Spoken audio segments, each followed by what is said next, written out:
In this video, we will be talking about the activities that will be available to us after finishing the campaign and reaching the endgame of level 4, as many have been asking me about it on the stream. Considering the official global launch tomorrow, I decided to make this video to help clarify any doubts. If there are any questions remaining, I have specific videos for each activity on my channel, as well as many game guides.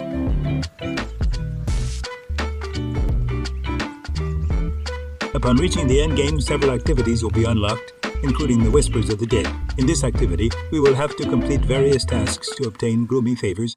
These favors can be obtained by completing activities such as dungeons, events, boss zones, PvP, and others. They are tracked on a bar on the game map, and once filled, we must return to the Whisper Tree to collect the reward. These tasks also grant additional experience and gold.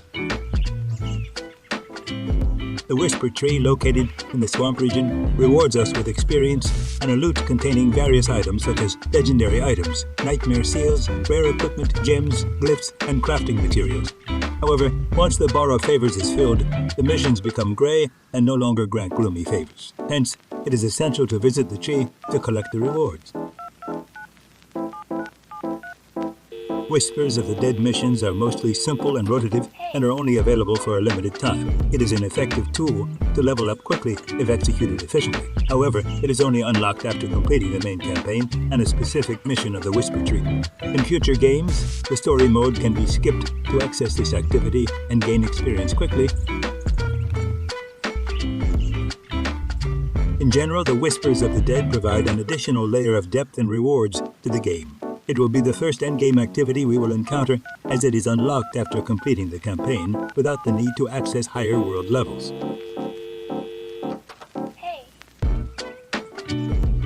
World bosses are huge and powerful enemies that appear in specific locations on the map at certain times of the day. They are designed to be defeated by large groups of players and drop loot and materials, including a special and important material called the Dispersed Prism.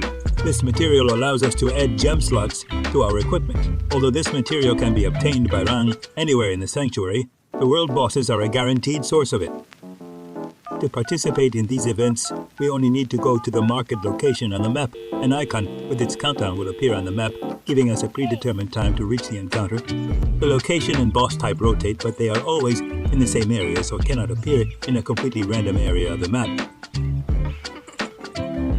The Infernal Tides are a challenging and essential part of the endgame, transforming regions of the sanctuary into infernal battlefields. This activity becomes available after reaching Nightmare, which is the third world level. To access this activity, we not only need to complete the game campaign, but also the final dungeon located in Creole. The Infernal Tides appear randomly and cyclically, alternating an hour of activity with an hour of inactivity. During the active time, the affected regions are marked in red on the map and offer significant rewards. The difficulty of these tides can vary, but they are generally recommended to be completed in groups due to the strength of the enemies. Dying during the event results in the loss of half of our current aberrant ashes.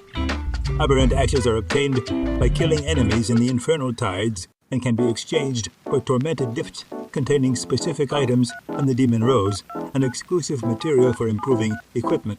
The chests can require different amounts of ashes to be opened and contain different types of rewards, from light or heavy armament to equipment and amulets.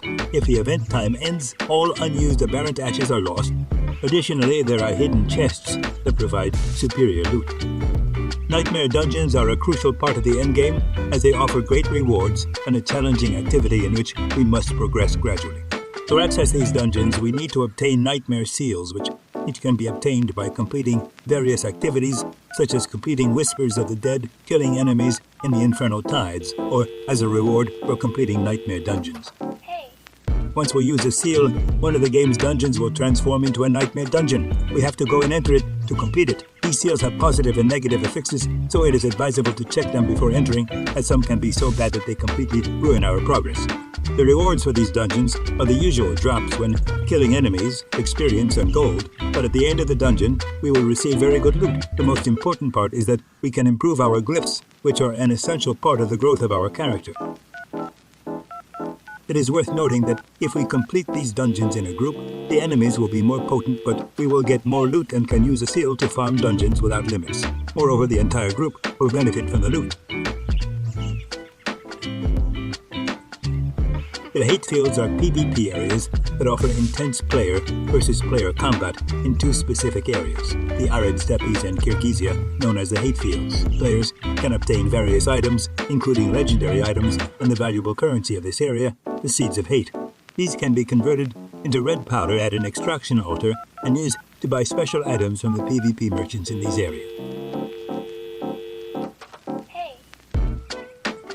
The hate fields are a fruitful zone to acquire high-quality equipment despite their dangers and challenges.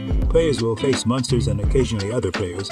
Cooperation between players can facilitate loot acquisition, though it can also opt for the blood mark to intensify PvP clashes and accelerate the acquisition of seeds of hate.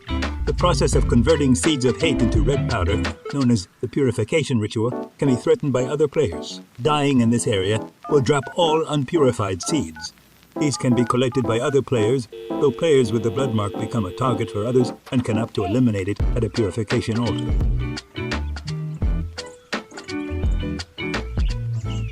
For the more daring players, there is the possibility of becoming the Chosen of Hate, a status granted to those who defeat other players with the blood mark. However, this status reveals the player's location to all players and limits certain activity. Nonetheless, surviving with this status provides powerful rewards. In conclusion, these are the various endgame activities available in ENDGAME 4. I hope this video has cleared up any doubts. Remember to subscribe to my channel, where we have our builder, interactive map, and memo and RPG news, including wikis for all memos and, of course, ENDGAME 4. Thank you all for your support and see you in the next video. The Diablo product section in IGV is where you can find the most exciting and exclusive products related to the popular video game series, Diablo, including Diablo, Diablo 2, and Diablo 3. IGV is a leading online marketplace that specializes in gaming products, and the Diablo section is a must-visit for any fan of the series. Game keys are one of the most popular products in the Diablo section. They allow you to unlock the full version of the game on your computer or gaming console, giving you access to all the features and content. In-game items are also popular, as they can give you a significant advantage in the game. You can find a range of items, including weapons, armor, and other useful items. Overall, the Diablo product section in IGV is a fantastic resource for any fan of the series. With a range of products to choose from, you're sure to find something that appeals to your interests. So, if you're a fan of Diablo, be sure to check out the Diablo section in IGV today. Check the link below.